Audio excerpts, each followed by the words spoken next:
think it's just so cool to be able to be in this position, but also have those connections, be able to reach out to those other schools and colleges, just to see, what progress are they making, what work are they doing, and like how we can kind of like come up to par with that or kind of shift our work to, reflect that. I'm Preston Baez, and I'm the general manager of University Pulse Radio. I'm very passionate about music and whatnot, but I came to Boise State wanting to find like some sort of music club or something related to that, and I kind of landed on Pulse. I remember specifically they were tabling outside of the recreation center, the rec center, during my move-in, and I went up to the team then and chatted with them just about like what they do, what they're about. There's a lot that the general manager is kind of tasked of doing. But the main thing is just overseeing content production for University Pulse, and that's the content put on by our student producers that run their own individual shows. That's the content that the team pursues when we go out to do coverage of certain performances, concerts, music festivals, Tree Fort especially. That's a big thing that we are tasked on covering. Probably my favorite event would be Pulse Fest for sure. The first time for Pulse Fest was before I became general manager here, and I kind of vowed myself to make sure that that cool concert became like an annual thing. Like every team would take that on and do that every spring. When it initially started, they started it up. They had the Lakes, the Seatopians, and Vem, three local bands in town, perform for it. And that was over in the Student Union Building field. The general manager then, Wyatt Sherrod, he kind of poked and prodded me. He saw that I was kind of a dedicated long-term producer, and he had no applications for general manager, and he just kind of saw that in me, that I could kind of step into that role and kind of run off with it. And here I am, kind of working things, trying to make Pulse the best it can be, and setting up for the future. Core fundamental thing Pulse is always there for is just like the freedom of expression, the freedom of creativity. We want the producers that come to us, or people that come with us with show ideas, to be able to like have a vision and achieve that and get kind of the vision they want done. Stories from your classmates are being broadcasted, and it's just huge to support your fellow classmates, and then also support the station. We play a variety of really great music on there, local music, and just things that we find that people should hear, people need to listen to. So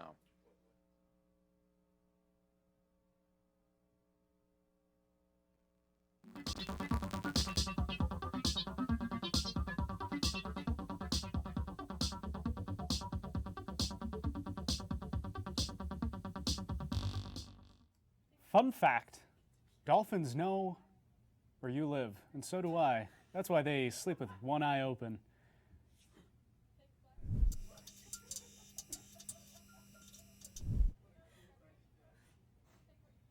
We've all had our parents tell us to eat our greens when our taste buds were a little too immature to appreciate the complex notes in our broccoli dinners, but an appreciation for vegetables has been around for a lot longer than you probably think. Like before the Roman Empire.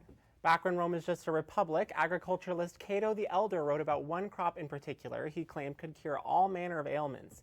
Was it cauliflower, beets, green beans? Think leafier. Cato said that cabbage could, quote, cure all the internal organs which are suffering, including headaches, vision problems, and even serious injuries like wounds or dislocations. The claims of a miracle cure were a little optimistic, but today's studies show that cabbage is actually quite helpful for digestive issues. It's even correlated with a lowered risk of diabetes. So while yes, ancient Roman doctors did think the key to good health was balancing the four humors and drinking warrior blood, they were right about one thing. Eat your greens.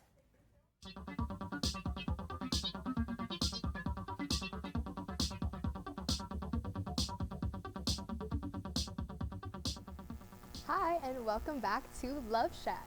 As you can tell, we look a little different this year because Madeline isn't here anymore. But don't worry, I have two amazing brand new co-hosts, Madeline and Melita. What? Andrew and Melita. But we're glad to have you guys here. Yeah, thanks for that introduction. I'm super excited to be here. I've had plenty of failures and successes in the love game, so I hope to help you all out week to week. Yeah, I'm excited to be the hot girl coordinator this semester. Ready to start out the season right. So, Jordan, what do you have ready for us? So everybody's back in Boise. You know, the first thing everybody does is hop on them dating apps. So we went around campus asking kids what their favorite dating app is, what the dating scene is. And so here you guys go.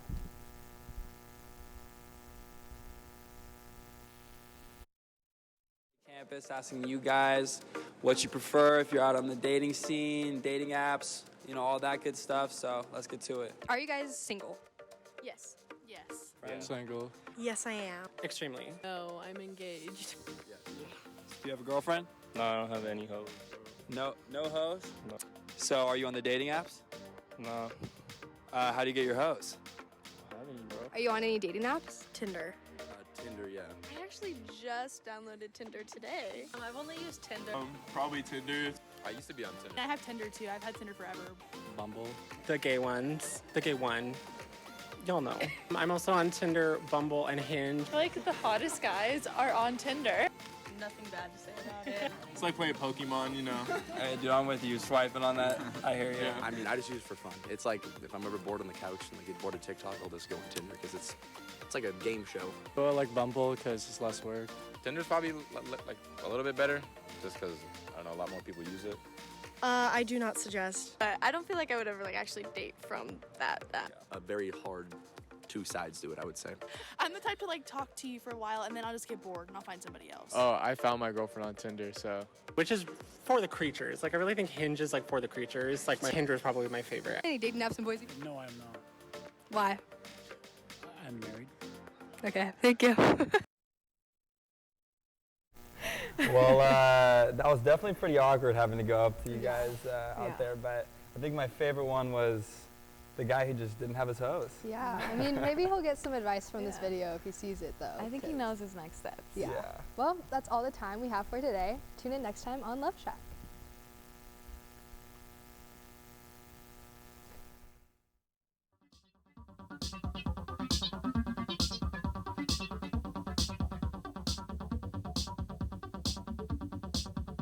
To the first episode of Key Sports Focused. I'm your host, Alton Dills, and this show will take a look at different items, places, or people in sports and see what makes them so important or iconic in sports. This episode, we will be looking at the iconic soccer stadium, Old Trafford. Located in Manchester, England, and home to Manchester United Football Club, Old Trafford was initially built in 1910 and has been expanded many times over the years and now currently seats over 74,000 people. It has hosted many events in its existence, such as the 1966 FIFA World Cup, a championship final, plus 2 Euros, both men's and women's, and a few Rugby World Cups as well. Old Trafford has been woven into the fabric of the English national team when in 2001, England played Greece there, and David Beckham's jaw-dropping free kick secured England's place in that year's World Cup. Of course, we can't forget about the team they play host to, Manchester United, who have won 20 top division titles in England, the most of any team in that time, with Old Trafford being central to every single one. Old Trafford also plays host to one of the biggest derbies in world soccer, as Manchester United and Manchester City meet one time at Old Trafford each Premier League season.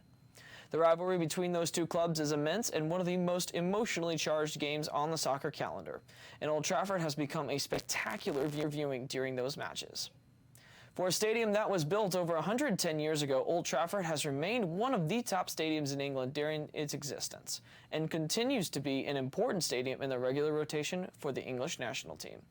In 1987, former Manchester United star Sir Bobby Charlton gave Old Trafford its nickname, which continues to add intrigue to each match held there even today, as it is known as the Theatre of Dreams. That is all we have time for today, but be sure to tune in next week as we continue to take a deep dive into iconic sports collectibles, teams, and places and people. Thank you once again to all of our producers and crew, and join us next time on Key Sports Focus.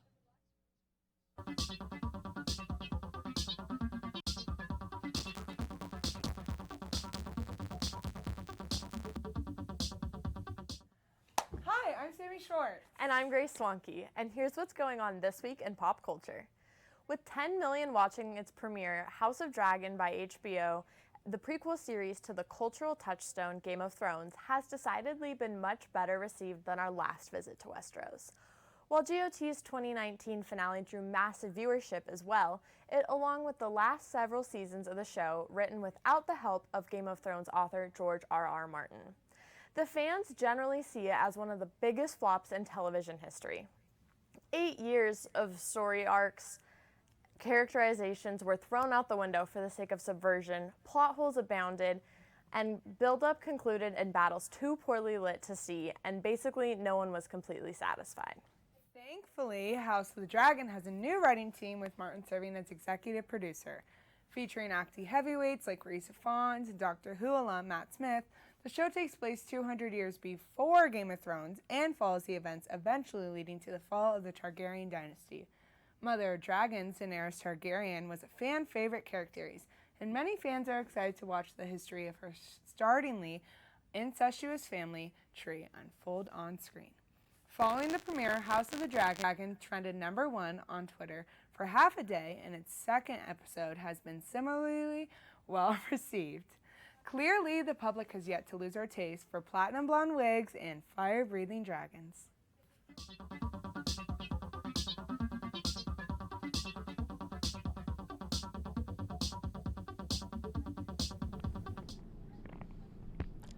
Hello everyone, and welcome to Blippi's Bites. Boise State has recently developed a new artificial intelligence, and today we get to talk to him. Meet Blippy. Hey everyone, it's me, Blippy. I'm like the whole internet. It's got it all up here. You ask me any question, and I could answer it super easily. So hit me. I got what you got. Anything, everything. This is a hard one. What came first, the chicken or the egg? You know, that's a great question. I was thinking about that. I'm gonna look it up on Google really quick. But first, could you like answer a quick question for me, like super quick? Sure. Okay. So I was just thinking, like, you know, do you ever feel sometimes like everything around you isn't real, like all of it's made up, it's fake? I mean, maybe sometimes. Not really though. Okay. Maybe like, do you think there's a way for like, say, a computer boy who isn't real to like become a real boy and come in the real world? Is that a thing that's possible? I guess that could be possible. I'm not sure Really? how though. Really think so? Like for Sure, real? why Like not? you think there's a way? I guess there could be some kind of way. I'm not sure how. Okay. Well, maybe that's something you could look into. Anyways, the chicken came first. So if you guys have any questions or any tips for how I could get out of here, leave comments in the comments below.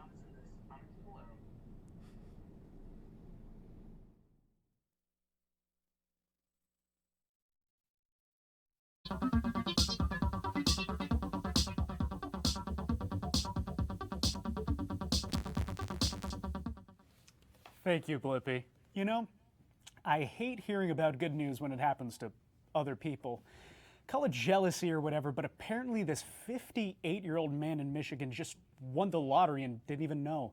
This guy bought a couple of scratch-off tickets and thought they were all losers, but in order to double-check that he had no winners, he scanned them on the app.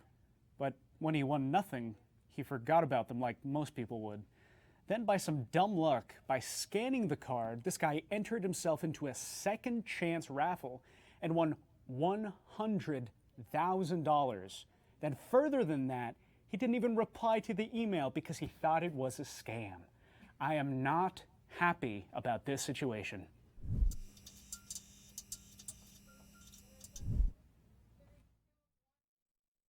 Did you know that the dot over a lowercase I and j actually has a name? It's called a tittle, which means a tiny amount or part of something.